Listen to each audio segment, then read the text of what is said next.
वालेकुम सलाम। अच्छा देखें, मैंने आप लोगों को इस क्लास से पहले एक होमवर्क दिया था, वो हो गया? पक्की बात है, उसमें कोई इशू? हाँ हाँ।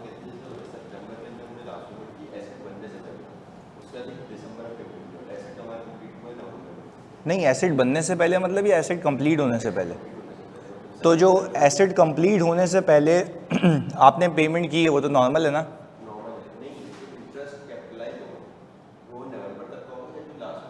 एसिड कंप्लीट कब हुआ है? 1 नवंबर को हुआ है, तो उसके बाद कुछ भी होगा वो कैपिटलाइज नहीं होगा। नहीं, लास्ट पेमेंट कभी भी हुई हो, सितंबर में लास्ट पेमेंट हो गई, दैट्स इट। एसिड कब कंप्लीट हुआ? तो फिर कैपिटलाइजेशन नवंबर तक होगी।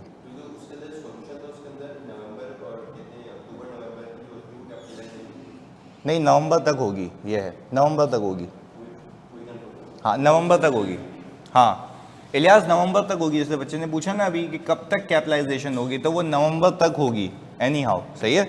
चलें, अपने पास आप हेडिंग डाल दें कॉन्सेप्ट ऑफ प्रोग्रेस पेमेंट्स। मतलब ये भी मैंने कहा कि एक चीज़ है जो आपकी पता स्टडी टेक्स्ट के कोने में लिखी हुई थी, तो मैंने कहा ये आपको पता होना चाहिए।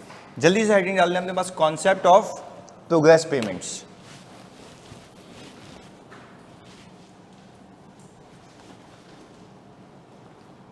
अच्छा भाई, अब प्रोग्रेस पेमेंट्स को समझने के लिए पहले तो प्रोग्रेस पेमेंट्स का मतलब क्या है कि जैसे जैसे प्रोग्रेस होगी काम की, पेमेंट्स आती रहेंगी। सही है ना? बिल्कुल बेसिक बेसिक बात करते हैं ना। हम सीख क्या रहे हैं? Concept of progress payments. Progress payment का मतलब यह है कि जैसे जैसे काम आगे जाता रहेगा, प्रोग्रेस होता रहेगा, आपको पेमेंट मिलती रहेगी। इस कॉन्सेप्ट का नाम क्या है? Progress payments. अच्छा, आप इसको समझते हैं कि कब ये कॉन्सेप्ट का अमल दखल हो सकता है आपके सवालात में। हमने कहा ये हम इंडिविजुअल हैं। सही है जी, ये हम इंडिविजुअल हैं। हम ये कह रहे हैं कि भाई हम जो हैं बिल्डिंग कंस्ट्रक्ट कर रहे हैं। सही है। अच्छा, अब जब हम बिल्डिंग कंस्ट्रक्ट कर रहे हैं ना, हम कर रहे हैं ऑन बिहाफ ऑफ कस्टमर। यानी यूं समझो कि अज्यूमिंग कि मेरा ना रियल एस्टेट का काम है, अज्यूमिंग तो मेरा रियल एस्टेट का काम है, तो मैं बिल्डिंग बनाऊंगा। अच्छा, बिल्डिंग बना के खुद रहूंगा या लोगों को बेचूंगा? बेचूंगा लोगों को, ऐसा ही है ना? तो आपने देखा होगा वो पेमेंट प्लान्स होते हैं कि आप मंथली इंस्टॉलमेंट दिया करें, तो 3 सालों में घर आपका। अच्छा, वो होता क्या है कि वो जो एक बंदे को पैसे एक साथ देने होते हैं वो इंस्टॉलमेंट में हो जाते हैं, और जैसे ही बिल्डिंग खत्म हो जाती है तो वो घर हैंड ओवर हो जाता है। ऐसा है। तो कहने का मतलब है ये जो कंस्ट्रक्टर है इसका काम है बिल्डिंग बना के उसके अंदर जो भी फ्लैट्स हैं उनको बेचना। ये पूरे पूरे अपार्टमेंट्स बनाता है और ये बेचता है। किसके बिहाफ पे बना रहा है? कस्टमर्स के बिहाफ पे। क्या ये इसमें खुद रहेगा या बेचेगा? बेचेगा। चलें जी, ये बात यहाँ तक हमें समझ आनी चाहिए। अच्छा, अब मज़े की बात यह है कि ये जो कंस्ट्रक्टर है, ये जो कंस्ट्रक्टर है इसके पास अपने पैसे नहीं है। ये फिर गया किसके पास? सही है, गया वेरी गुड, बैंक के पास। बैंक को इसने कहा कि भाई मुझे चाहिए पैसे। ये बोल रहा है कि भाई मुझे चाहिए पैसे, क्योंकि कॉन्सेप्ट तो बोरिंग कॉस्ट का आएगा ही तब ना जब हम बोलें कि भाई फंड्स को बोरो करूंगा। तो ये बोरो करने किसके पास चला गया? वही कॉन्सेप्ट है, सिर्फ इसमें एक नई चीज आ गई है, कस्टमर, जो कि जैसे ही आप प्रोग्रेस करते रहेंगे, आगे जाते रहेंगे, आगे जाते रहेंगे, आगे जाते रहेंगे, वो आपको क्या देते रहेंगे? पैसे। पहले तो यहाँ तक कहानी समझ आती है।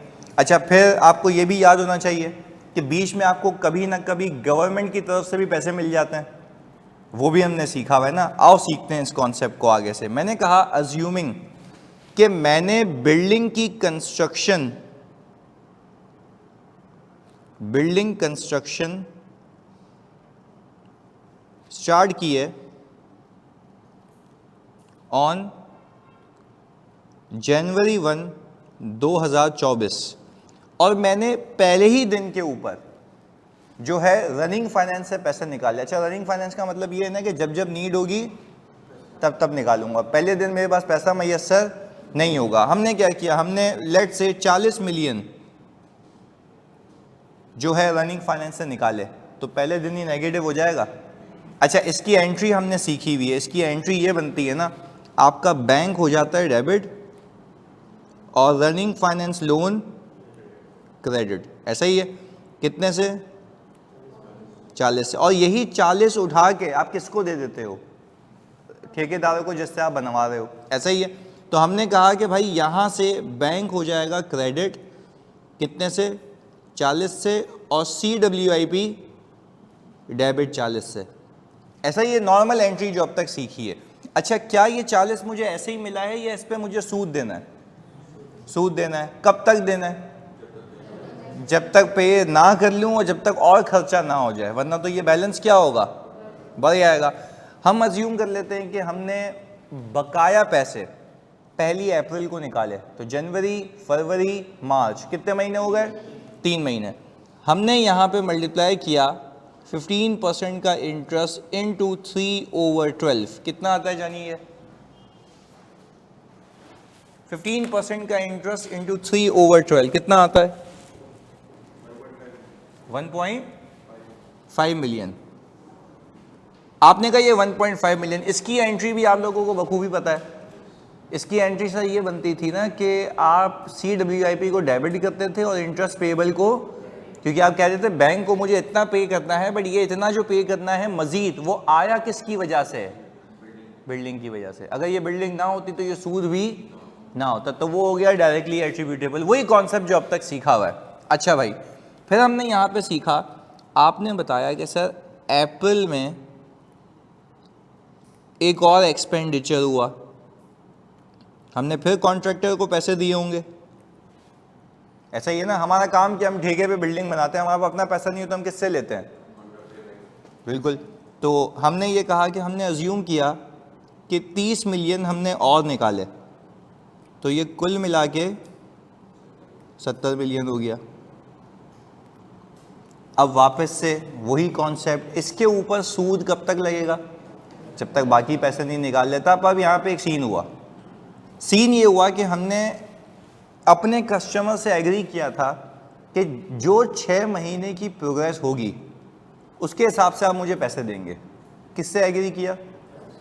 कस्टमर से, कि जो भी 6 महीने की प्रोग्रेस होगी आप उसके हिसाब से मुझे पैसे देंगे। एग्रीड? ऑनलाइन वालों बताओ, यहाँ तक क्लैरिटी है? जो भी 6 महीने की होगी, तो मेरे ख्याल से अप्रैल, मई, जून, इसको कितने महीने आगे लेके जाऊं? 3 महीने आगे लेके जाऊं। तो मुझे बताएं 15% इंटू 3/12 कितना आता है? 2.625 मिलियन। अच्छा भाई, मैंने यहाँ पे लाके 3 महीने पे लाके इसको रोक दिया, मतलब जून पे। अच्छा, अब आ गया कस्टमर जिसके लिए मैं ये बना रहा हूँ। तो यूजुअली आपको ये भी तो पता होना चाहिए ना, जब ये जो रियल एस्टेट वाले हैं ऐसी चीज़ें कर रहे होते हैं तो ये अकाउंटिंग क्या करते हैं? ऐसा ही है ना। अब तक तो सिर्फ खर्चा बनता जा रहा था, क्या इसने अब तक कुछ कमाया था? नहीं। पहली बार इसको पेमेंट मिली है, पहली बार। अब देखो, मैं आपको अकाउंटिंग सिखाऊंगा वो IFRS 15 की जिसका हल्का सा तस्करा FAR 2 में, यहाँ पे नहीं है, पर वो समझने के लिए लाजमी है। आपके एग्जामिनर ने, बेवकूफ़ ने, यहाँ पे उस कॉन्सेप्ट को तो डाल दिया, पर उसको ये नहीं पता है ना कि IFRS 15 जो रेवेन्यू रिकॉग्निशन का स्टैंडर्ड है वो तो FAR 2 में। तो यहाँ पे डाल के बच्चे को कंफ्यूज करने की क्या जरूरत है? पर अगेन, वो आपकी स्टडी टेक्स्ट के कोने में लिखा हुआ था कि प्रोग्रेस पेमेंट्स का कॉन्सेप्ट, तो मैंने कहा यहाँ कवर कर लेते हैं ताकि वो चीज़ ऑल टुगेदर सेट हो जाए। अच्छा, एनीवेज, 30 जून के ऊपर क्या कस्टमर आपको पैसे दे के जाएगा? अच्छा, उससे आप क्या करेंगे जल्दी बताएं? पहले तो बैंक में पैसा आएगा, पहले तो बैंक में पैसा आएगा। अब मैं आप सबसे पूछता हूँ, जरा सोच के बताना, ये जो कस्टमर पैसे दे रहा है, अज्यूम कर रहा हूँ कि उसने मुझे 15 मिलियन दिए, इसको हम कहते हैं प्रोग्रेस पेमेंट्स। कि जैसे जैसे काम होता जाएगा, एग्री टर्म्स के हिसाब से उसको फाइल मिलती है, वो पूरा प्लान बना के देते हैं कि भाई हर 6 महीने में आपने इतने पैसे पे करने हैं। तो इसने कितने पैसे पे किए? किसने पे किए? हमको पे किए। कस्टमर ने पे किए, हमको पे किए, 15 मिलियन आ गए मेरे पास। अच्छा, आप खुद सोचें, एक दिमाग लगाएं, लोन तो पे बाद में करूंगा, पहले एक चीज़ सोचते हैं। मुझे एक बात समझाओ, ये पैसे जो मुझे मिले हैं बीइंग अ रियल एस्टेट का बंदा, क्या मैंने कमा लिए? क्यों, कैसे अनअर्न्ड है? Very good. मैं इसको कमाऊंगा तब जब मैं उसको फ्लैट हैंड ओवर करूंगा। जी जी, आ जाए आ जाए। ये मैं इसको कब दूंगा, मतलब चीज़ मेरी डिलीवर कब होगी? जब मैं इसको कंट्रोल दूंगा चीज़ का। तो कहने का मतलब ये कि मैंने कमाया नहीं, ये बिल्कुल सही बोला, मैंने कमाया अभी तक, कमाऊंगा कब? जब उसको फ्लैट हैंड ओवर करूंगा, क्योंकि कॉन्ट्रैक्ट में लिखा हुआ भाई कि ये चीज़ों का राइट, सारी सेटलमेंट तब खत्म होगी जब आप मुझे बिल्डिंग हैंड ओवर करेंगे। आप मुझे बताएं ना, मैं बिला वजह इसको इनकम बुक कर लूँ या रेवेन्यू के तौर पे बुक कर लूँ, कल को मैं बिल्डिंग नहीं कंप्लीट कर पाऊँ तो वो तो पैसे मुझसे वापस मांगेगा ना।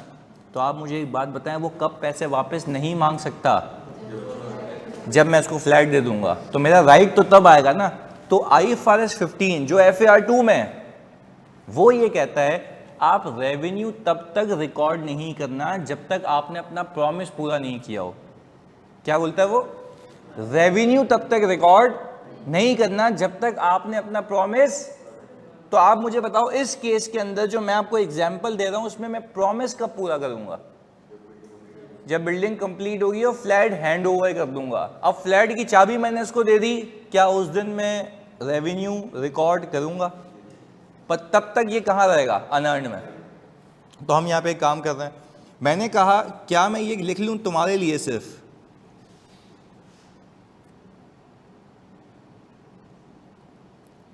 मैंने डेफर्ड रेवेन्यू कर दिया, मैंने रेवेन्यू रिकॉर्ड नहीं किया, डेफर कर दिया। कब तक डेफर किया? जब तक उसको हैंड ओवर ना कर दें। अच्छा भाई, ये मैंने किया 15 मिलियन। अच्छा, कोई आपसे पूछे यार आपको कस्टमर ने पैसे दिए, बोले दिए, आ गए बैंक में, इसको कॉरेस्पॉन्डिंगली इनकम क्यों नहीं कह रहे हैं? भाई आप कहेंगे इनकम इसलिए नहीं कह रहे क्योंकि मैंने अब तक कमाए नहीं है। कमाऊंगा कब? जब उसको हैंड ओवर कर दूंगा। पहले बताओ, यहां तक बात समझ आती है? यानी पैसे आ गए, एक और लायबिलिटी आ गई, पैसे आ गए, एक और लायबिलिटी आ गई, ऐसा ही है ना? अच्छा, अब मैं सोच रहा हूं कि यार ये पैसे मेरे पास बैंक में पड़े हुए हैं, बिला वजह पड़े हुए हैं, लोन पे कर देता हूं, सूद बचेगा, लोन पे कर देता हूं। पर अब मैं आपसे पूछता हूं, ये जो लोन में रीपे करूंगा, ये पैसे किसकी वजह से आए? इस बिल्डिंग की वजह से। जैसे गवर्नमेंट ग्रांट याद है किसकी वजह से आती थी? तो उससे रीपे करके मैं लोन के बैलेंस को, तो मेरा इंटरेस्ट की बचत हो जाती थी। यहां पे भी वही करना है। फर्क इतना है कि वो जो ग्रांट होती है ना, डेफर्ड ग्रांट, उसको मैं रिवर्स करके एसेट की कॉस्ट को नेट कर देता था। ऐसा है? मैं कहता था एसेट मुझे इतना सस्ता पड़ गया। फर्क इतना है कि ये जो डेफर्ड रेवेन्यू है ना, इसको जब मैं रिवर्स करूंगा ना, एसेट को रिड्यूस नहीं करूंगा। क्या रिड्यूस करूंगा? रेवेन्यू बुक करूंगा। बात समझ आ रही है? दोनों अलग कॉन्सेप्ट्स हैं। गवर्नमेंट ग्रांट अलग है, रेवेन्यू अलग है। यानी फॉर एग्जांपल, जब मैं एसेट कंप्लीट कर लूं अज्यूमिंग, तो मुझे कस्टमर बकाया पैसे भी दे देगा, तो वो बकाया पैसे रेवेन्यू के तौर पे बुक होंगे, यस, और ये वाले भी रेवेन्यू के तौर पे बुक होंगे। यानी मैं बोलूंगा this is no more a liability. क्या बोलूंगा? This is no more a liability. Liability खत्म कर दूंगा, पर लायबिलिटी खत्म करके क्या उसी टाइम इनकम बुक कर लूंगा? यस, उसी टाइम रेवेन्यू बुक करूंगा, क्योंकि मैंने उसको फ्लैट डिलीवर कर लिया है। जबकि गवर्नमेंट ग्रांट में क्या करता हूं? मैं बोलता हूं भाई अब मैंने कंप्लीट कर ली बिल्डिंग, अब गवर्नमेंट मुझसे पैसे वापस नहीं मांगेगी। तो हमने क्या किया था? लायबिलिटी को खत्म किया था। फिर मैंने तुमसे पूछा था क्या लायबिलिटी को खत्म करके इनकम बुक करूं या एसेट की कॉस्ट को रिड्यूस करूं? क्योंकि उसका बेनिफिट 1 साल का था या ओवर द पीरियड का था? पर वो तब था जब मैं एसेट खुद यूज कर रहा था। क्या यहां पे एसेट खुद यूज कर रहा हूं या सामने वाले को दूंगा? तो टेक्निकली ये जो मैं अभी काम कर रहा हूं ना, ये बड़ी इंपॉर्टेंट बात है। आप लोगों को ये बात पता है ना कि इन्वेंट्री के अंदर और पीपी के अंदर फर्क होता है। यानी यानी यानी यानी यानी एक चीज सिखाता हूं। इन्वेंट्री तो मैंने बेचने के लिए रखी होती है ना, हाँ या नहीं? For sale. और ये कहां पड़ी हुई होती है? IS2 के अंदर। IS2 के अंदर होती है ना inventory, lower of cost NRV, अगर तुम्हें याद हो। चलिए जी। अच्छा, और जो पीपी है वो मौजूद होता है IS 16 में। ये है जो मैं खुद यूज करता हूं, तो मैं डेप्रिशिएट करता हूं। अब आपसे मैं पूछता हूं, ये जो मैं चीज कर रहा हूं, ये वाली चीज, ये जो मैं बना रहा हूँ ये 40 दिए 30 दिए, इससे क्या पीपी बन रही है या इन्वेंट्री बन रही है? वेरी गुड, ये सीखना है, इससे क्या बन रही है? और इस इन्वेंट्री को बेच के मैं वो कमाई करूंगा। Are you getting my point? इस इन्वेंट्री को बेच के मैं वो कमाई करूंगा। पहले बताओ दोनों में फर्क समझ आता है? This is the difference between the normal asset construction and inventory construction. तो आज एक और चीज सीख ली, इस स्टैंडर्ड में सिर्फ पीपीई की कंस्ट्रक्शन नहीं आती है, इन्वेंट्री की भी आती है। यानी अब दो चीजें रखो, आप नॉर्मल बैठे हुए आपको शौक हुआ कि मैं नया ऑफिस बनाता हूं अपने काम के लिए, तो वो क्या हो जाएगा? पीपी इन्वेंट्री, पीपी, तो वो पीपी में जाएगा और डेप्रिशिएट हो जाएगा। इन्वेंट्री अगर कंप्लीट होगी तो क्या वो मैं खुद यूज करूंगा या किसी को बेच दूंगा? अभी तो मैं सिर्फ ये देख रहा हूं कि मेरी इन्वेंट्री कितने की बन रही है, ऐड होती रहेगी, ऐड होती रहेगी, ऐड होती रहेगी, इन्वेंट्री पाइलअप होती गई, जितना खर्चा हुआ एक इन्वेंट्री आ गई। जैसे ही इन्वेंट्री को बेचता हूं, आपको याद होगा बचपन में आपने एक एंट्री बनाई थी कॉस्ट ऑफ गुड्स सोल्ड, याद है? इन्वेंट्री को बेचते हो ना तो इन्वेंट्री को क्रेडिट करके क्या डेबिट करते हो? कॉस्ट ऑफ, और फिर कॉस्ट ऑफ गुड्स सोल्ड के इसमें क्या कमाते हो? रेवेन्यू। वो रहा ऊपर।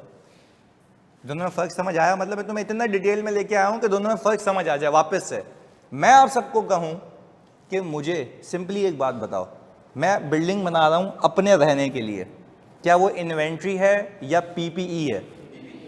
Property plant and equipment for my use, मैं डेप्रिशिएट करूंगा। अच्छा, व्हाट इफ मैं बात करूं किसकी? इन्वेंट्री की। अच्छा, इसका मतलब है मैं खुद नहीं रहूंगा वहां पे, उसको बना के बेचूंगा। मेरा काम ही यही है, प्रॉपर्टी बनाना बेचना, प्रॉपर्टी बनाना बेचना। तो जब मैं प्रॉपर्टी बनाऊंगा तो जाहिर सी बात है उसको क्या एज अ पीपीई क्लासिफाई करूंगा या इन्वेंट्री? वो अल्लाह की कसम कहलाएगी तब भी वर्क इन प्रोग्रेस, तब भी क्या कहलाएगी? पर वो वर्क इन प्रोग्रेस कहां पड़ा हुआ होगा? आईएस 16 में या आईएस 2 में? आईएस 2 में। और ये कब तक जमा होता रहेगा? जब तक कंप्लीट ना हो जाए और बिक ना जाए। बात समझ आ रही है? तो जब तक कंप्लीट होगा इन्वेंट्री रेडी हो जाएगी। अच्छा, जब इन्वेंट्री रेडी हो जाएगी बेचूंगा तो एंट्री क्या बनाऊंगा? Inventory credit cost of goods sold, यानी ये वो कॉस्ट है जो मैंने बेचने के लिए इंकर की, इसके ऊपर क्या आएगा? रेवेन्यू, वो रहा ऊपर। अच्छा, ये 15 मिलियन ना प्रोग्रेस पेमेंट है, क्योंकि कोई देखे या बोले सर हमने खर्चा तो ज्यादा कर लिया, इन्वेंट्री कितने की जमा हो गई अभी तक? 70 मिलियन की। प्रोग्रेस पेमेंट कितनी आई है? तो भाई ये प्रोग्रेस पेमेंट है ना, पूरे पैसे कब मिलेंगे आखिर में? जब बिल्डिंग कंप्लीट हो जाएगी। तो पहले बताओ दोनों में फर्क समझ आता है? अच्छा, स्टैंडर्ड क्या कहता है? जब आपको ये प्रोग्रेस पेमेंट मिली है, यदि ना यहाँ से इसको हाईलाइट करते हैं, जब आपको ये प्रोग्रेस पेमेंट मिली है, you can use this amount to settle your running finance या एनी ऑब्लिगेशन। तो क्या सेटल करें? चलें जी, अब मुझे एक बात बताएं, इसकी एंट्री में एक और बनाऊंगा, इसकी एंट्री, इसकी मैं एक एंट्री बनाऊंगा, बैंक हो जाएगा क्रेडिट, और डेबिट क्या करूं? Running finance loan, debit, debit liability कम होगी ना कितने से? अच्छा, क्या ये वाला डेफर्ड रेवेन्यू अपनी जगह पे ही है ना?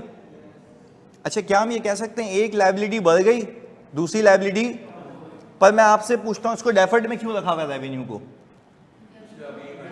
क्योंकि अभी तक हमने अर्न नहीं किया। गवर्नमेंट ग्रांट में भी यही करते थे, क्या आप बोलते थे गवर्नमेंट कभी भी पैसे वापस मांगेगी जब तक मैं उसका प्रॉमिस पूरा, तो यहां पे भी प्रॉमिस पूरा किया हमने? नहीं।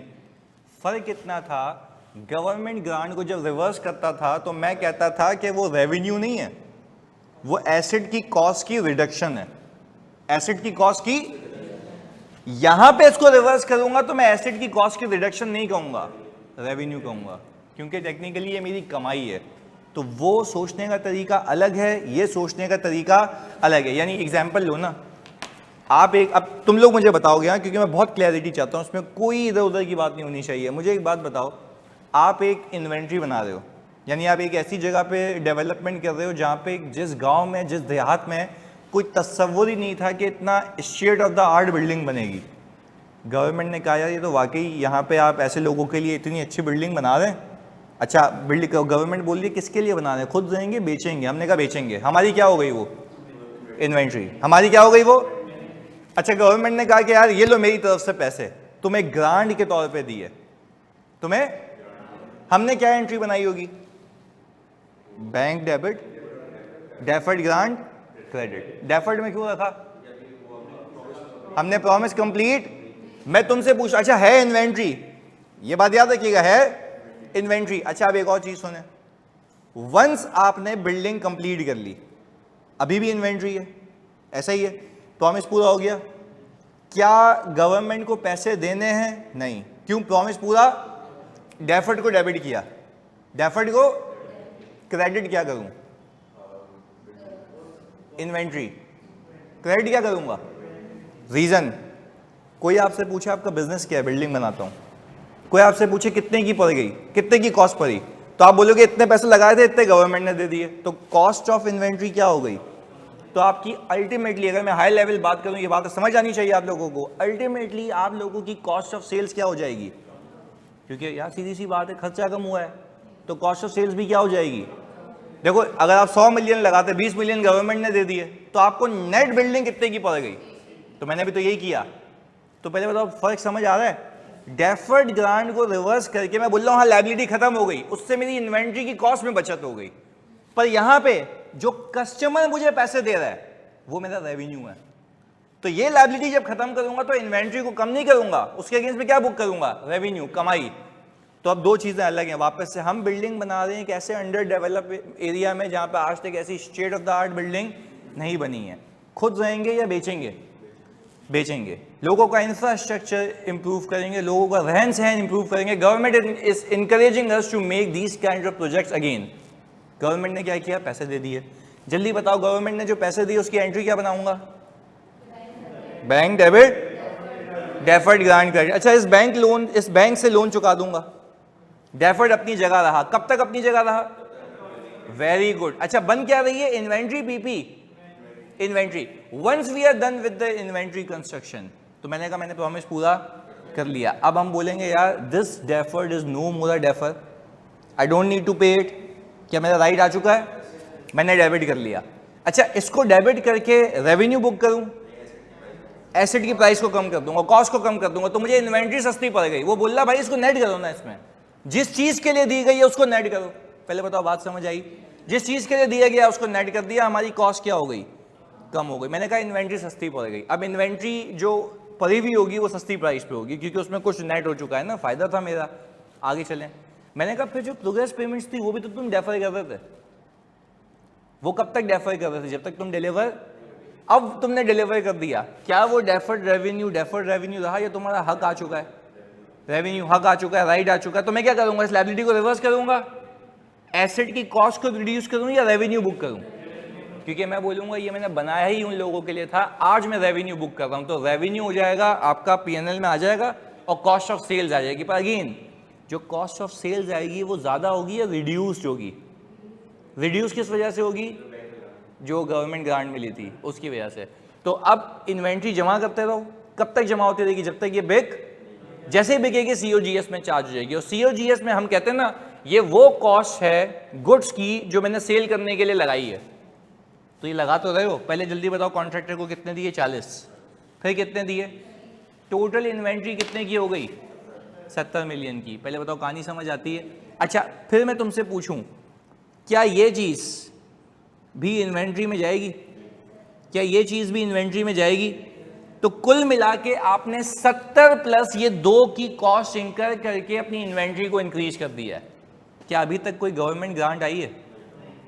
नहीं आती। तो आपको पता है क्या करना है, डेफर्ड ग्रांट को डेबिट करते, इस एसेट की कॉस्ट को, तो आपकी इन्वेंट्री की वैल्यू कम हो जाती है। इसी सवाल में डाल देता हूं ताकि वो कंफ्यूजन भी क्लियर हो जाए। अच्छा प्रोग्रेस पेमेंट्स कितनी आई हैं?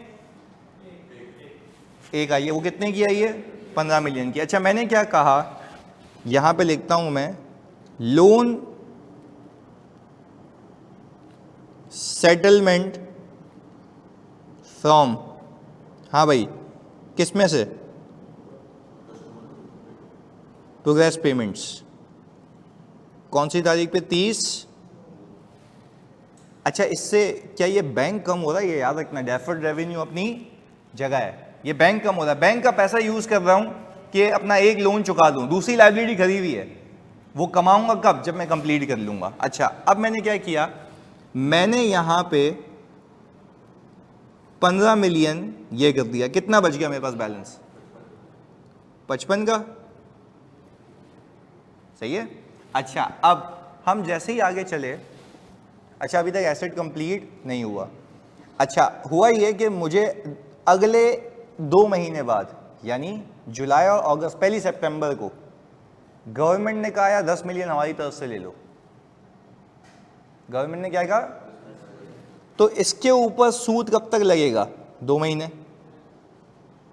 कितना आता है जल्दी बताएं? 1.375 मिलियन। ये भी कैपिटलाइज होगा? बेहतरीन हो गया जी, ये भी कैपिटलाइज होगा।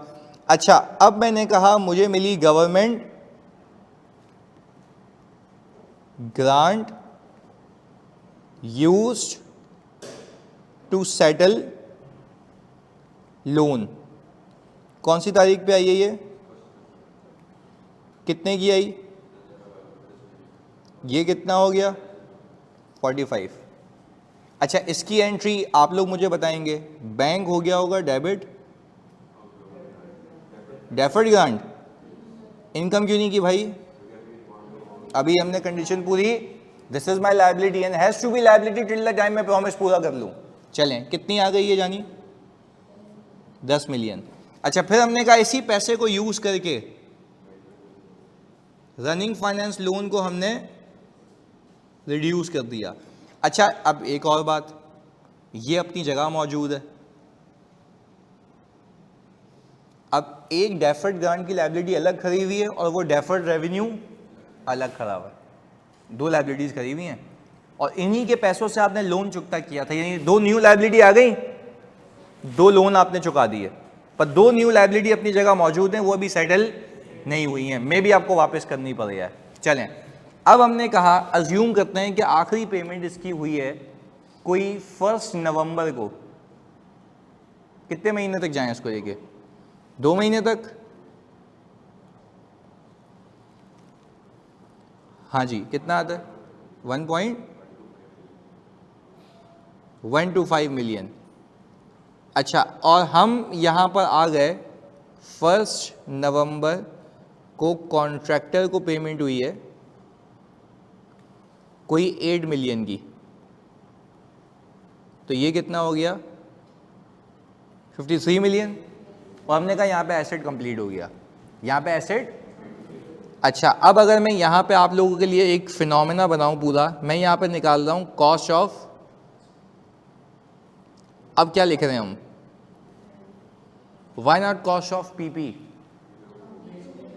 क्योंकि सर हमने बेचने के लिए रखी हुई है ना, क्लासिफिकेशन इन्वेंट्री है। पीपी होता तो मैं खुद यूज़ कर रहा होता। चलें एक एक करके कैलकुलेटर पे आप बताएंगे मुझे, क्या ये मैंने कॉन्ट्रैक्टर को पे किए? ये भी मैंने पे किए। अच्छा इसकी एंट्री क्या बन रही होगी? Bank credit CWIP, bank credit CWIP, ये चलता रहा होगा। अच्छा क्या ये 8 मिलियन मैंने कॉन्ट्रैक्टर को पे किए? ये तीनों को सम करें जो येलो हाईलाइटेड है, 78 मिलियन।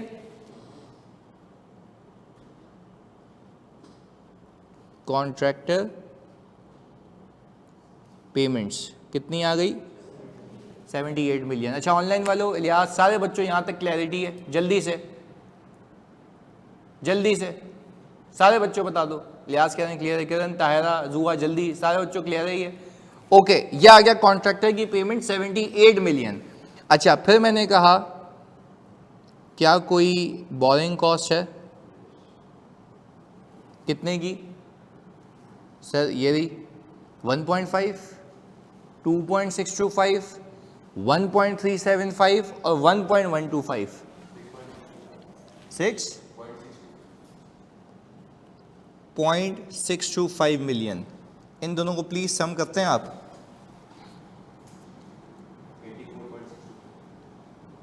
84.625। अच्छा ये वो अमाउंट है जो मैं कह रहा हूं मेरी इन्वेंट्री मुझे इतने की पड़ गई, सही है।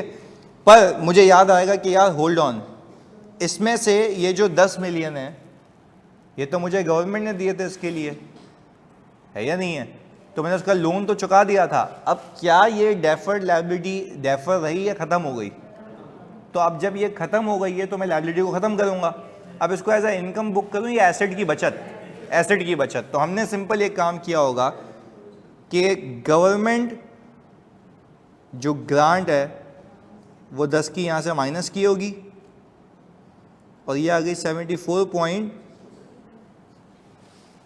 आपके पास इन्वेंट्री पड़ी हुई है 74.625 की। देखो यहाँ पे एंट्री बनाते हैं, बेच दें बिल्डिंग, सेल करते हैं अभी, सही है, सेल करते हैं। पहले तो मैंने क्या कहा, डेफर्ड रेवेन्यू डेबिट, और कितने से रेवेन्यू क्यों बुक किया सर, कमा लिए ना पैसे, कमाने के लिए तो ये इन्वेंट्री बनाई है, जिसमें से 10 मिलियन तो गवर्नमेंट ने बना के दी है। बात समझ आई, लॉजिक है। चलें जी आगे। फिर मैंने कहा और पैसे दिए लोगों ने, क्योंकि अब बिल्डिंग कंप्लीट हो गई ना, तो हिसाब किताब सीधा हो गया। हमने कहा इन लोगों से हमने 120 मिलियन और लिए। सर अब आपने डेफर्ड क्यों नहीं किया रेवेन्यू को? हैंड टू हैंड हो गई ना, अब तो बिल्डिंग बन गई है बिल्डिंग, अब कौन सा डेफर, अब तो मैंने पूरा प्रॉमिस कर लिया ना, दे दी चाबी उसको, खत्म कहानी। अच्छा अब ये देखिएगा एक चीज, COGS डेबिट और इन्वेंट्री क्रेडिट। COGS कितने से?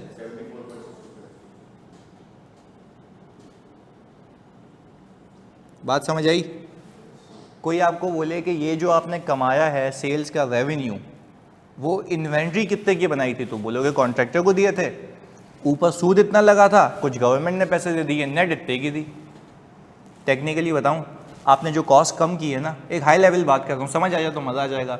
ये आप लोगों ने जो कॉस्ट कम की है ना, इससे COGS क्या हो गई है, टेक्निकली इसका प्रॉफिट ही बुक हुआ है, पर सही तरीके से बुक हुआ है कि कॉस्ट ऑफ सेल्स जो दिखती ज़्यादा अब दिख रही है, तो आपका प्रॉफिट बढ़ गया।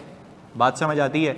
एक हाई लेवल एग्जांपल बनाई थी मैंने, बट आई होप आपके भेजे में फिक्स हो गई कि मैंने इसको इन्वेंट्री के एंगल से भी कवर कर लिया कि वो यहाँ से पूछ ले तब भी आपको आता हो। क्लैरिटी है, इसको जल्दी से कॉपी करें अच्छे से। हाँ जी, इलियास, ताहिरा, किरण, बच्चों सब क्लियर है? ये जल्दी से बताओ।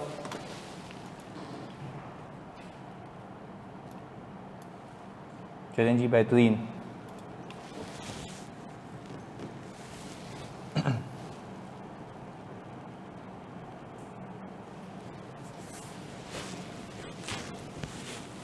ये वैसे एग्जामिनर ने आज तक पूछा नहीं है प्रोग्रेस पेमेंट्स का, तो हाईली लाइकली है कि वो इस बार ये हरकत करेगा, तो इसको ज़रा अच्छे से, हमने फिर भी ओवरऑल कवर कर लिया इसको।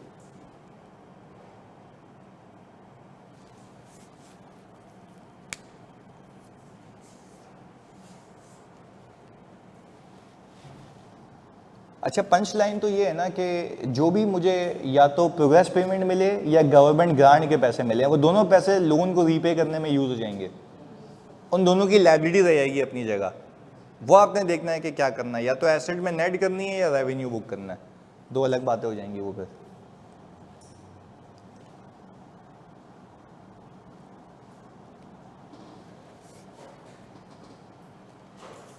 हो गया कॉपी?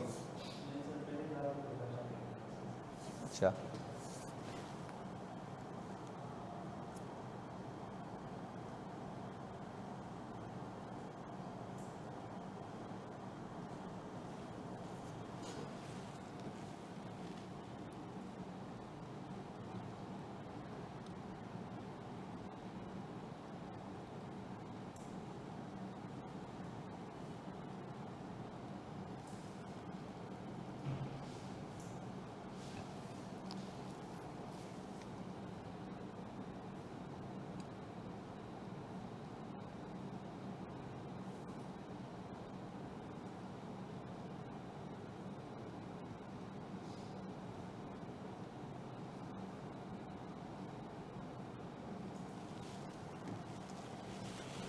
हाँ जी, स्क्रॉल करें।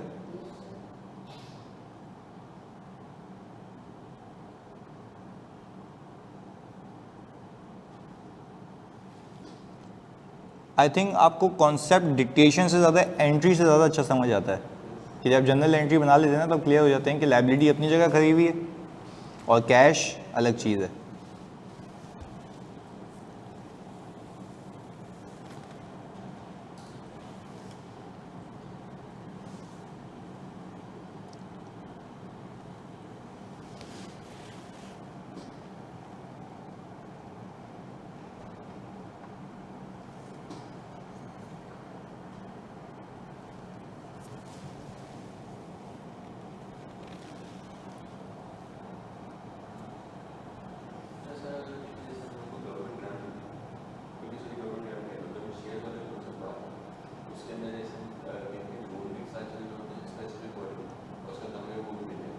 देखो अगर शेयर्स इशू करूँगा मैं और देखो शेयर इशू करेगी ना कंपनी और पैसे ले लेगी, तो एंट्री क्या बनाती है कंपनी, कैश डेबिट और शेयर कैपिटल, तो वो तो चला ही कैपिटल में गया ना।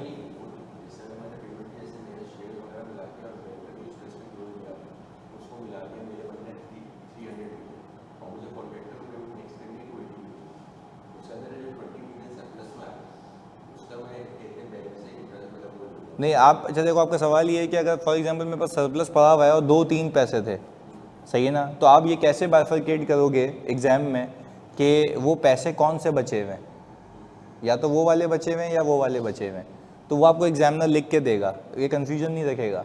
आपको बताएगा कि आपके पास अगर 50 मिलियन एग्जाम्पल दे रहा हूँ या 100 मिलियन जो थे वो लोन के थे, 200 मिलियन राइट इशू के थे, तो आपने 280 मिलियन की पेमेंट की तो 20 मिलियन बच गया, तो आपको स्पेसिफिकली बता देगा कि आपने किस पैसे में से ये पेमेंट की है, वो आपको ग्रेश एरिया में नहीं रखेगा, सही है। क्योंकि आप देखें ना, उसने जो अभी सवाल बनाया था उसमें ज़ीरो करा दिया था उसने, तो लॉजिकली ज़ीरो करा था ना उसने, उसको भी पता था कि यार बच्चे को बताऊंगा क्या कि कहाँ से की है, तो वो खुद फंस जाता, सही है, तो इसलिए उसने ज़ीरो कर दिया था।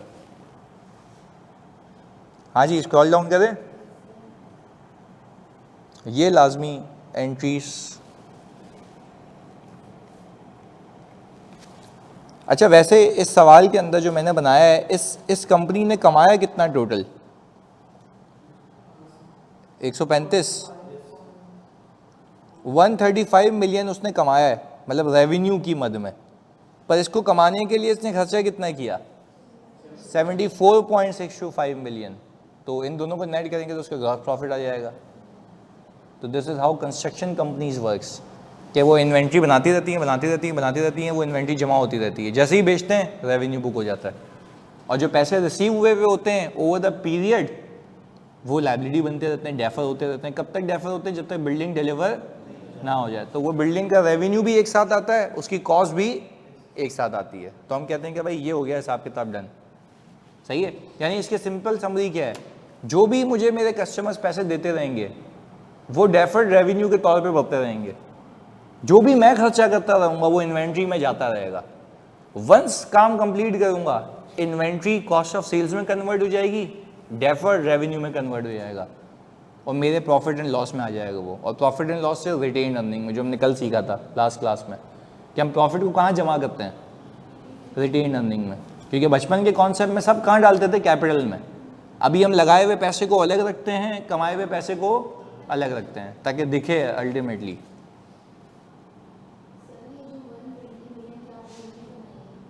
ये अज्यूम्ड है, हाँ कस्टमर ने बोला कि आपने जो बकाया फ्लैट्स मुझे हैंड ओवर किए ना, ये उनकी वैल्यू है, सही है।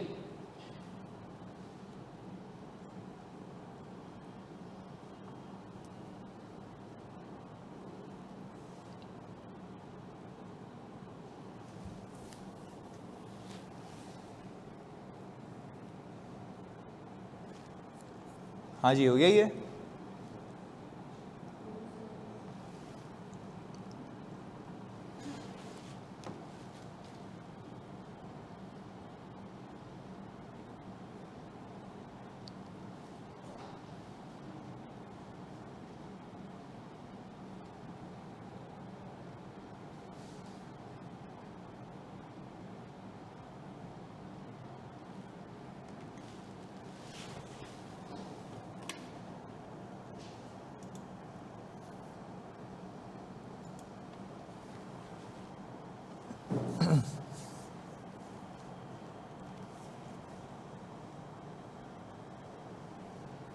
क्या आगे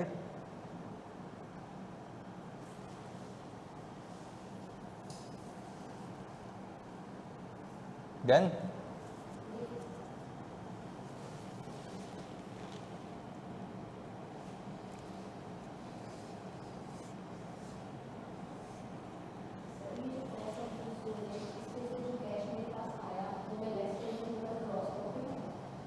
कैश कौन सा आया,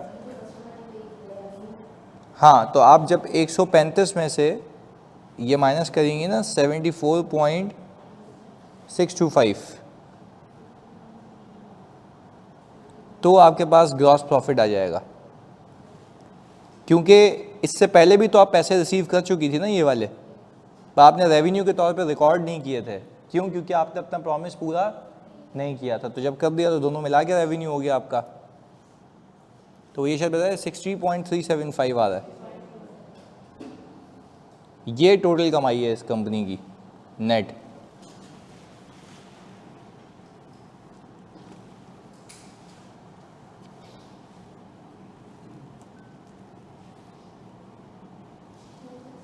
चलें, अब इसी चीज़ को देखने के लिए एक सवाल जल्दी से देखें। इसमें लिखा हुआ क्या है? सिर्फ मुझे क्या चाहिए?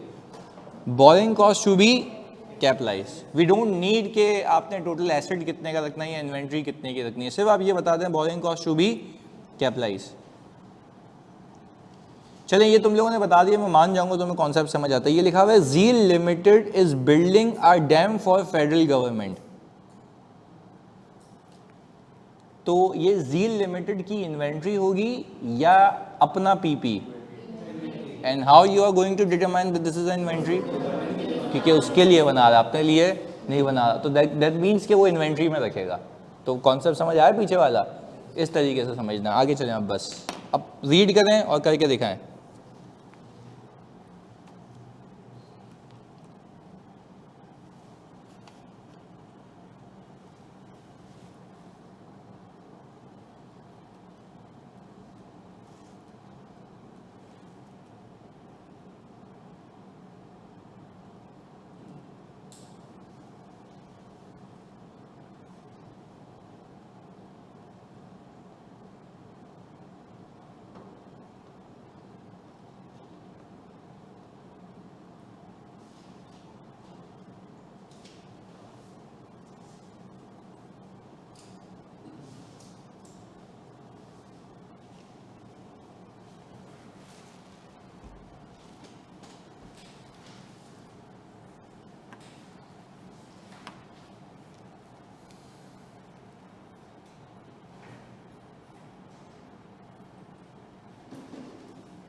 अच्छा, इसने लोन कहाँ से उठाया? जनरल फंड से, और कैपिटलाइजेशन रेट भी निकाल दिया है, क्योंकि उसने कहा है ना पूल ऑफ जनरल लोन्स, तो पूल मतलब एक से ज़्यादा हैं, तो उसने कैपिटलाइजेशन रेट भी दे दिया। उसने बोला मेहरबानी करके चिपका के आंसर निकाल दो बस।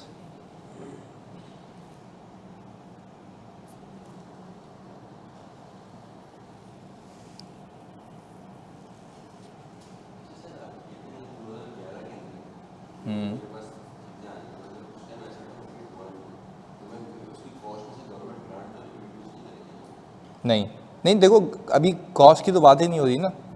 वो तो क्या मांग रहा है? सिर्फ ये मांग रहा है।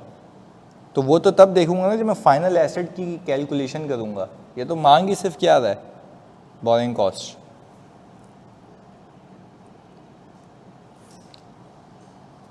अच्छा, ये जो गवर्नमेंट ने, जो फेडरल गवर्नमेंट ने आपको प्रोग्रेस पेमेंट की है, इसकी एंट्री आप लोगों ने क्या की होगी? पहली बैंक डेबिट और डेफर्ड रेवेन्यू क्रेडिट। एंड कब तक इसको डेफर्ड रखना है? जब तक हम डिलीवर ना कर दें। बिल्कुल सही।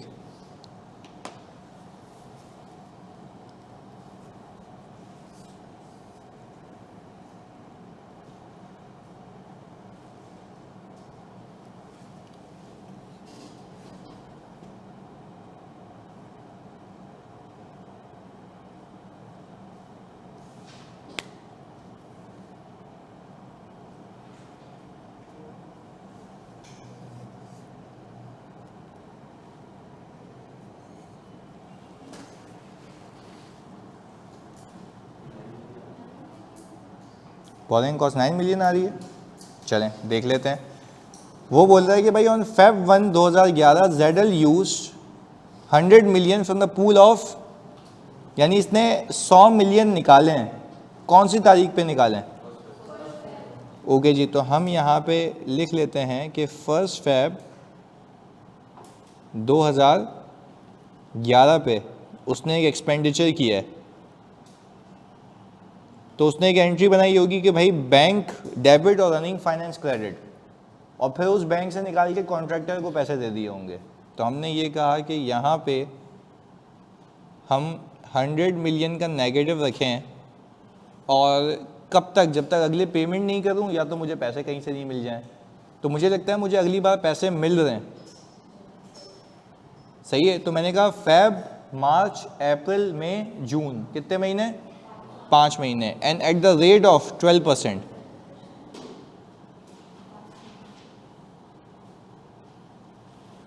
ये आ गया, तो कितना आता है? 5 मिलियन, बेहतरीन, ये आ गया। फिर आपने मज़ीद खर्चा किया, ये आपको पैसे मिले, तो हमने कहा यहाँ पे हम लिखेंगे प्रोग्रेस पेमेंट्स यूज्ड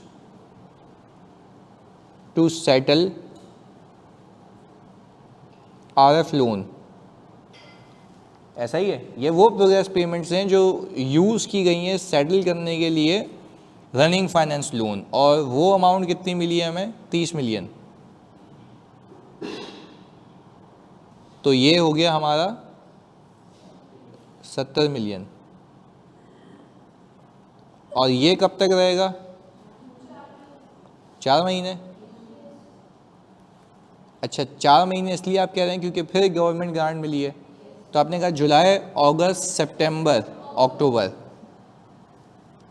तो ये आ गया इंटू 4/2.8 मिलियन, यहाँ पे भी 2.8 मिलियन, बेहतरीन। अच्छा, फिर आपने कहा government grant use to settle running finance loan, और इसकी डेट भी लिख देते हैं, अक्टूबर 31, 2011। ऊपर क्या थी? जुलाई 1, 2011। अच्छा, ये कितने पैसे मिले हमें? 10 मिलियन। ये कैश तो यूज़ हो गया, इसका डेफर्ड अपनी जगह मौजूद रहेगा। तो हमने कहा ये मेरे पास बैलेंस आ गया कोई 60 मिलियन का नेगेटिव। अच्छा, अब आखिर तक कोई तफरी नहीं है, 31 दिसंबर तक, तो कितने महीने हो गए? 2। तो हमने ये कहा कि भाई इंटू 12% इंटू 2/12 कितना आता है? 1.2 मिलियन। तो हमने सवाल की जो रिक्वायरमेंट रखी थी वो ये थी कि borrowing cost to be capitalise for the year 2011 बता दें। तो आप इन तीनों को सम करेंगे, 9 मिलियन। तो 9 मिलियन आपका आंसर है जो ये बता रहा है कि ये है borrowing cost to be capitalise. उसने पूरे एसेट वैसेट आपसे नहीं मांगा। क्लैरिटी है? चलिए जी, अब मुझे बताओ मेरी क्लास कब तक है? 11:45 ना, बस अच्छा टाइम है। ये प्रैक्टिस क्वेश्चन है with loan processing fee and permit fee. मतलब यहाँ पे एक दो बच्चे ने पूछा था, मैंने कहा मैं आखिर में उसको क्लोज करते हुए बता दूंगा। लोन प्रोसेसिंग फ़ी का मतलब ये, इसे समझने के लिए बता रहा हूँ। लोन प्रोसेसिंग फ़ी का मतलब ये है कि भाई जब वो लोन आपको दे रहा था 100 मिलियन का, तो उसने मुझे कहा कि भाई 100 मिलियन का लोन दे रहा हूँ, ये एग्रीमेंट के चार्जेस वगैरह होते हैं, उसमें से 2 मिलियन आप मुझे मेरी प्रोसेसिंग फ़ी दें ताकि मैं अपने अखराजात पूरे करूँ। देखो, एक तो वो लोन दे रहा है 100 मिलियन का आपको, उस पर वो क्या चार्ज करेगा? सूद। फिर वो अलग से आपसे क्या ले रहा है? 2 मिलियन। याद है मैंने पहली क्लास में बताया था कि एग्रीमेंट चार्जेस भी फंड्स को बोरो करने की कॉस्ट होती है। तो वो क्या करेंगे आप? वो भी CWIP में डालेंगे।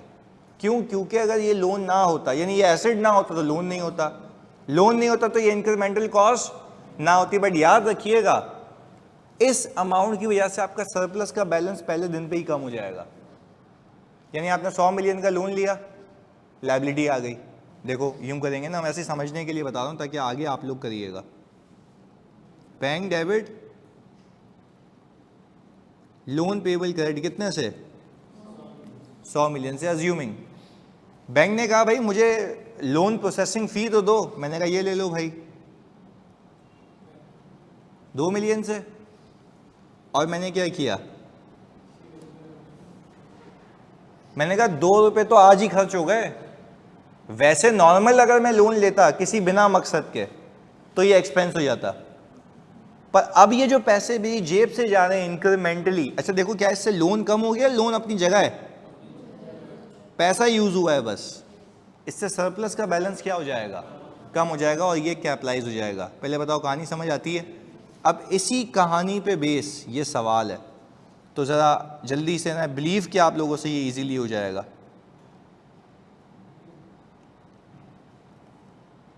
ये हम ज़रा इसको जूम आउट कर लेते हैं,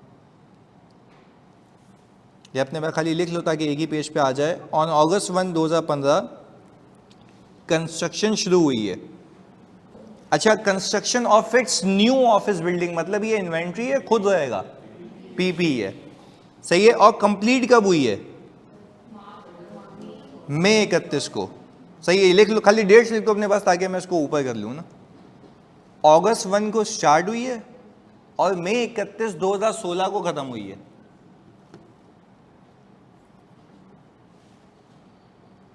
सही है। चलें अब आगे आ जाएं। ये अब विजिबल है आपके पास पूरा सवाल?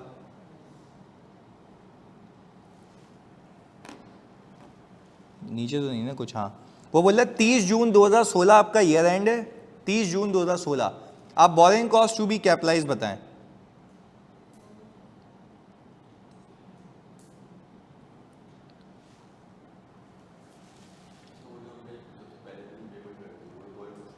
हाँ, तो हमने बताया ना, जो पहले हमने लोन प्रोसेसिंग फ़ी दी है वो तो सीधी सीधी बोरिंग कॉस्ट है, यानी पेमेंट्स में हाईलाइट कर लेना ना उसको, वो भी कैपिटलाइज हो जाएगी बस।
कौन सी?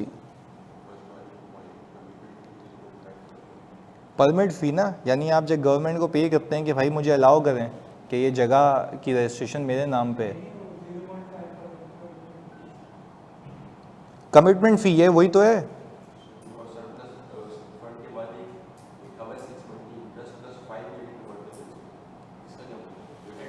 ये रीपेमेंट ऑफ लोन है ना, पहली फ़ैब को। इसका मतलब ये है कि जो आपने स्पेसिफिक लोन लिया है उसकी पहली फ़ैब को रीपेमेंट होगी। कैसे होगी? जो 6 महीने का सूद है उसमें 5 मिलियन प्रिंसिपल वाला, सही है। क्योंकि देखो ना, आपने लोन कब लिया है? ये अगस्त में, तो अगस्त में लोन लिया है तो उसकी पहली हाफ ईयरली इंस्टॉलमेंट कब होगी? उसमें लिखा हुआ है ना कि ये जो है 12% per annum payable semi annually. तो वो कह रहा है कि 6-6 महीने में आपने लोन को क्या करना है? वापस करना है पर सूद के साथ। जो इंटरेस्ट आपने 6 महीने का निकाला होगा ना, उसमें 5 मिलियन डाल के रीपे कर देना।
अच्छा, रनिंग फाइनेंस भी इसमें एक से ज़्यादा है। हाँ, तो वहाँ पे तो तब जाएंगे जब हमारे पैसे ख़त्म हो जाएंगे।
हाँ बिल्कुल सेम है सब, खाली कमिटमेंट फ़ी आ रही है और वो परमिट फ़ी आ रही है।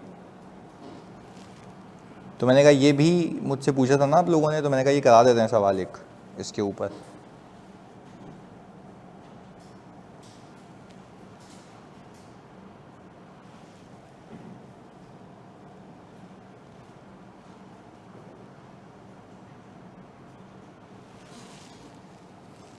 अच्छा, वैसे अगर यहाँ पे इसको जॉट डाउन करें तो आपने यहाँ पे दो चीज़ें लिखनी होती है ना। एक आपका आता है बैंक बैलेंस और दूसरा लोन बैलेंस। अच्छा, लोन आपने कौन सी तारीख पे लिया है?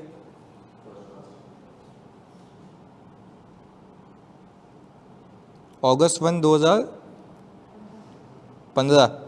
और कितने का लोन लिया आपने? 25 मिलियन। ये आ गया 25 मिलियन। ये भी हम लिखते हैं अगस्त 1, 2015।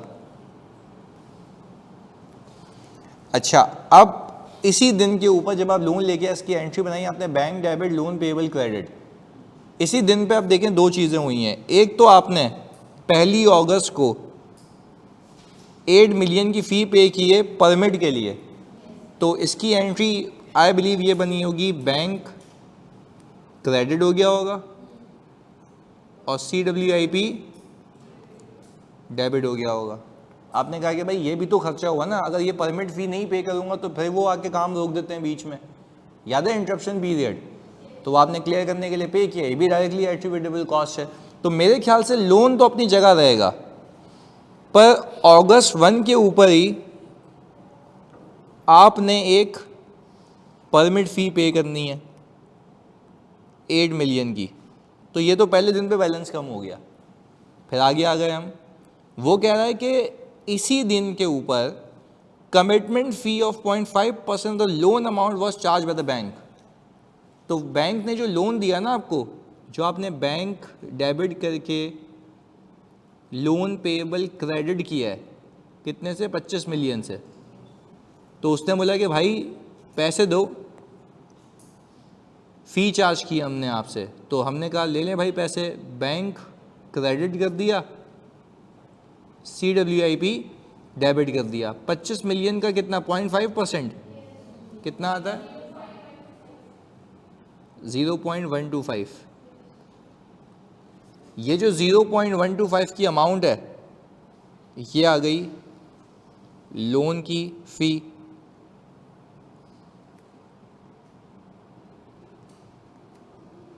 अब बैलेंस कितना हो गया इसी दिन पे,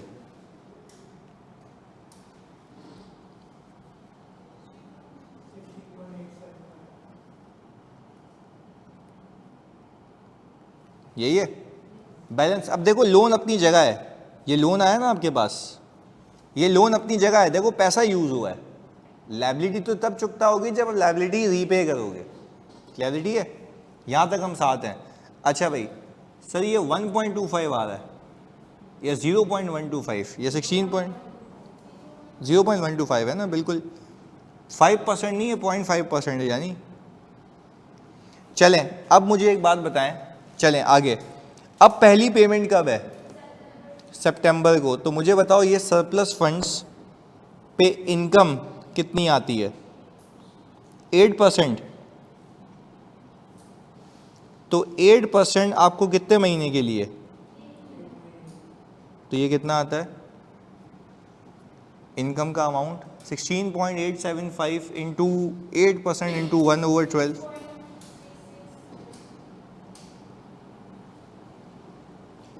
यही है, चेक कर लो। 0.1125 ये आ गया। अच्छा ये जो अमाउंट है आप कहेंगे एसेट की कॉस्ट में क्या हो जाएगी,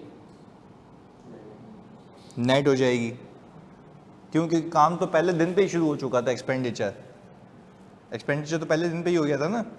चलें आगे, हमने कहा लोन का बैलेंस, लोन पे सूद कितना है, 12%। तो 12% फॉर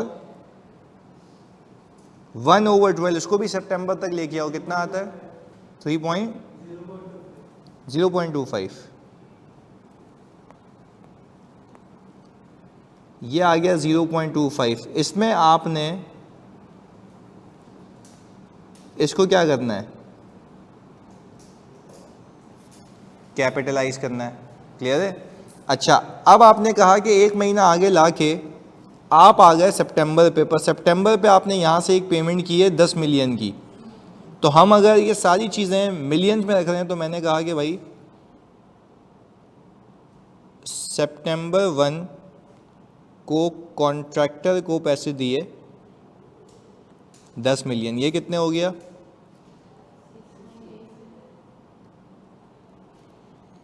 ये सितंबर 1 का बैलेंस हो गया। और इसी दिन पे लोन बैलेंस भी यही है, क्योंकि ये अब तक रीपे नहीं हुआ, एक ही महीना हुआ है लोन को।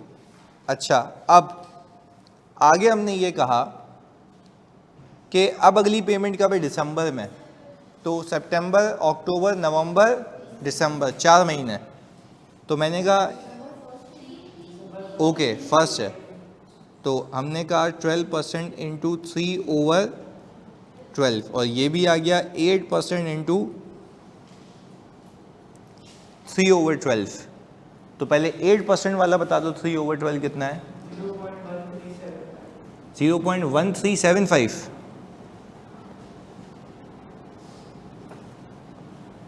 यही है, ये आ गया कैप कॉस्ट आपकी नेट हो जाएगी। अच्छा इस पे क्या आ रहा है?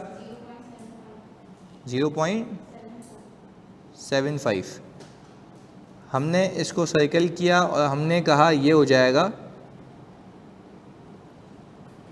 कैपिटलाइज।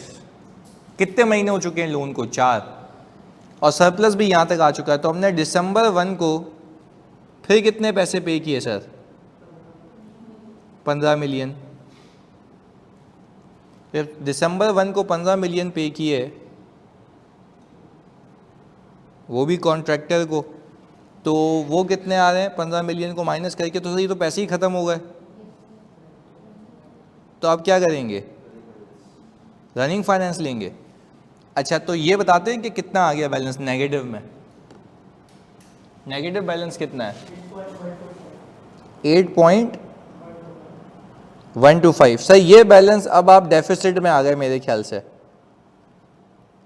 ऐसा है? दिसंबर 1 2015 यहाँ पे नेगेटिव बैलेंस आ गया। अच्छा तो ये बैलेंस भी उठा के आप यहीं ले आए, पर अनफॉर्चुनेटली दिसंबर 1 के ऊपर ये जो बैलेंस है ये 25 का ही है, क्योंकि ये तो चेंज नहीं हुआ जब तक आप रीपे नहीं करते। 4 महीने हुए हैं, तो 4 महीने बाद ये पोजीशन है हमारी। क्लियर है? अच्छा अब इसको आगे लेके जाना है इसी चीज़ को, क्योंकि हमने इनकम बुक करके यहाँ तक तो ले आए। आगे अगली पेमेंट कब आ रही है? Feb 1 को। पर ये देखें नीचे एक चीज़ लिखी हुई है, Feb 1 को लोन भी रीपे हो रहा है। एग्जाम्पल देता हूँ, आपने लोन लिया कब था? अगस्त को। तो अगस्त, सितंबर, अक्टूबर, नवंबर, दिसंबर, जनवरी, कितने महीने हो गए? तो सेमी एनुअली जनवरी में ख़त्म हो रहा है ना, लोन का सेमी एनुअली जनवरी में ख़त्म हो रहा है, क्योंकि लोन अलग है, आपका ईयर एंड अलग है। पहले बताओ बात समझ आ रही है? चलें जी, तो अब मुझे पहले बात बताएं, अब इस नेगेटिव बैलेंस को, उस लोन को भी कितने महीने आगे लेके जाऊं? 3 महीने, दिसंबर, जनवरी, फरवरी।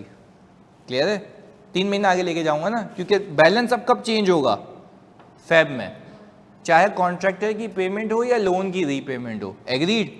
चलें जी, पर आगे जाने से पहले तो मैं सिंपल हिसाब किताब करूं अगले पेज पे आके, कि यहाँ पे हमने बैंक बैलेंस लिखा हुआ है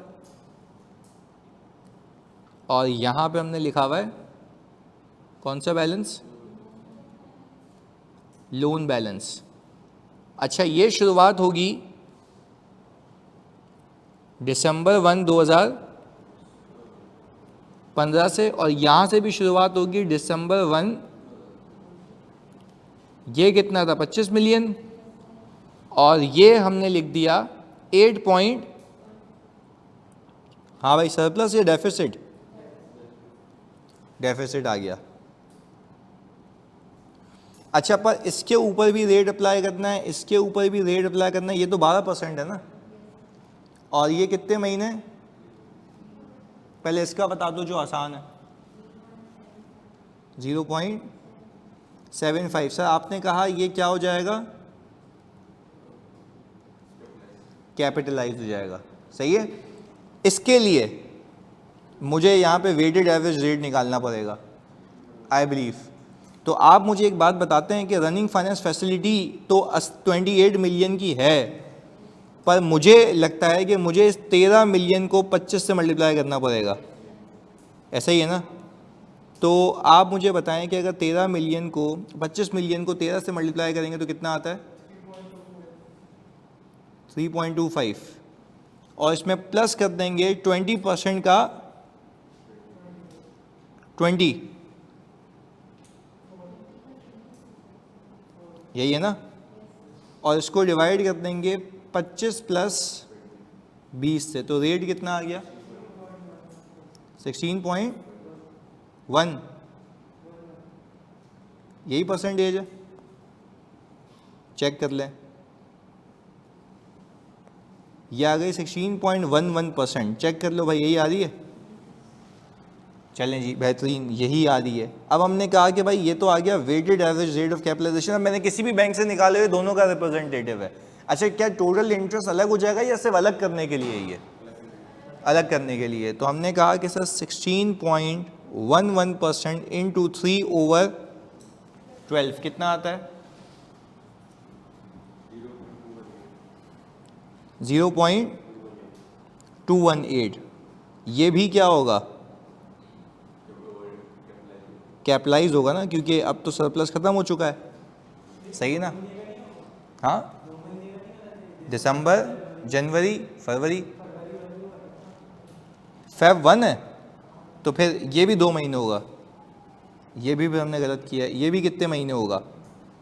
2 महीने होगा।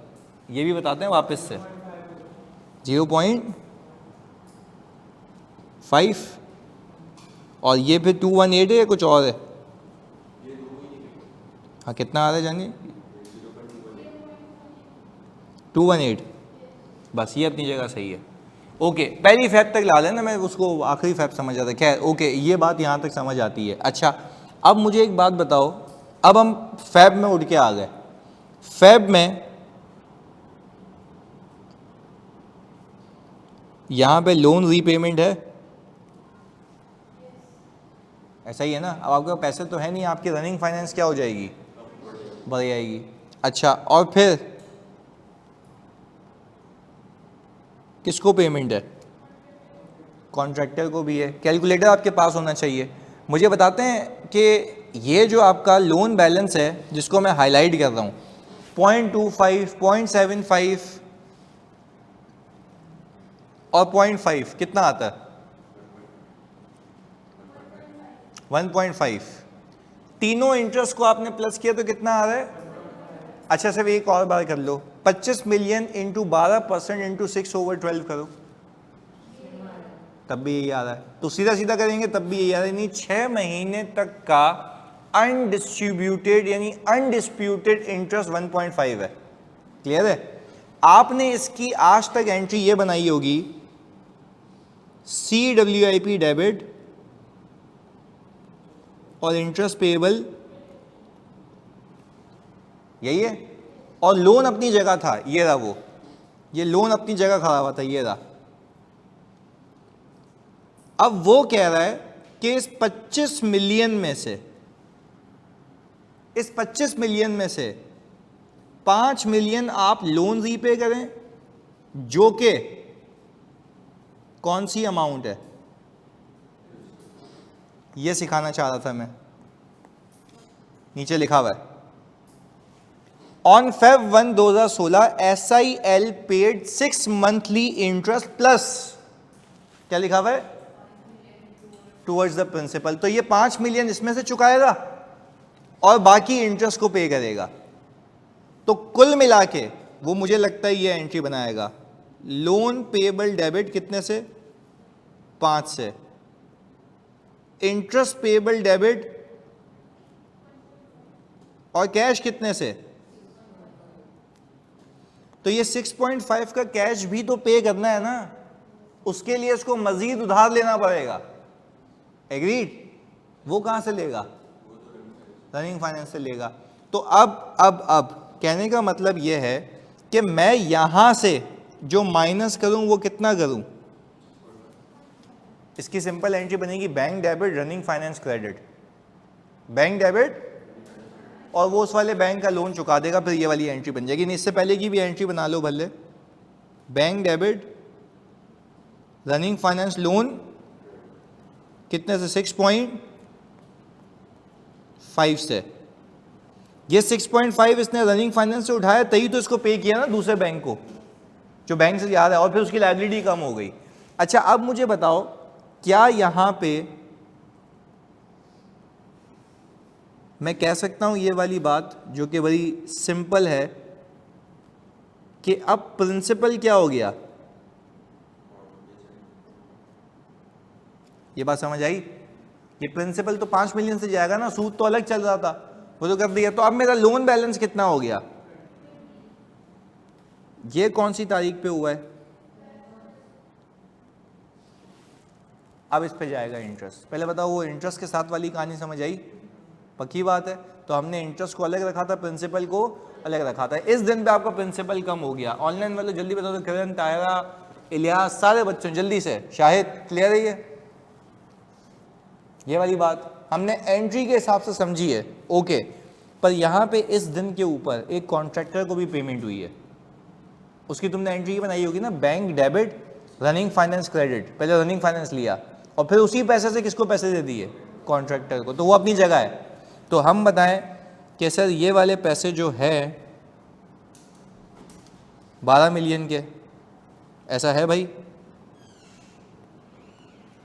तो 12 मिलियन की अमाउंट आपने यहां से माइनस की तो कितना हो गया, ये टोटल, चाबी यहाँ नहीं है वहां पर, ये क्यों, तो मैं आ रहा हूँ, 1 मिनट बाद खत्म हो गई मेरी क्लास, 1 मिनट में आ रहा हूँ। कितना हो गया, 26.625। अच्छा ये आपने 8.125 भी मिलाया ना इसमें, ओके। ये बैलेंस हो गया, ये बैलेंस कब आ गया आपके पास, Feb 1 2016। अब आपने लिखा था अपने पास कहीं कि ये कंस्ट्रक्शन कंप्लीट कब हो रही है,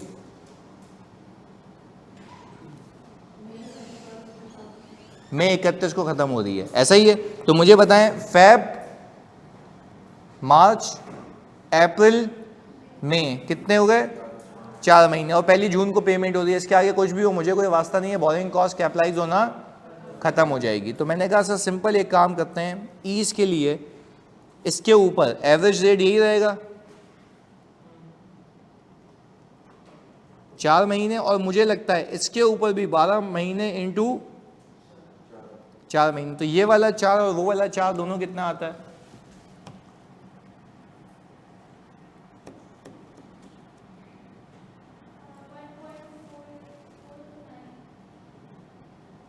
ये 1.429 है, ये भी क्या होगा कैपिटलाइज, और इसका आंसर बताएं 4.8, ये भी क्या होगा कैपिटलाइज। इसके आगे जो भी सूद हो कैलकुलेट करके भी फायदा नहीं है, क्योंकि मुझे उसका कोई काम नहीं है, उसमें मुझे सिंपल बता था कैपिटलाइजेशन बता दो कितनी है, 0.8 है। चलें भाई 0.8 हो गया, क्लैरिटी है। तो ये भी मैंने आपको सिखा दिया कि अगर कमिटमेंट फ़ी हो या परमिट फ़ी हो तो उसका क्या करना है, वो भी एसेट की कॉस्ट में क्या हो जाएगी, ऐड हो जाएगी। पहले बताओ कहानी क्लियर है, पक्की बात है। तो यहाँ ये ख़त्म होता है हमारा बोरिंग कॉस्ट का चैप्टर। सही जी, आई होप सारे पास पेपर किए हमने, एक एक लॉजिक के साथ किए हैं। अगला चैप्टर प्रोबेबली हम इन्वेस्टमेंट प्रॉपर्टी शुरू करेंगे। सही जी, पर लेट्स सी मैं आपको बता दूंगा ग्रुप के ऊपर। चलें मैं देख लेता हूँ, चलें जी, ओके, अल्लाह हाफ़िज़।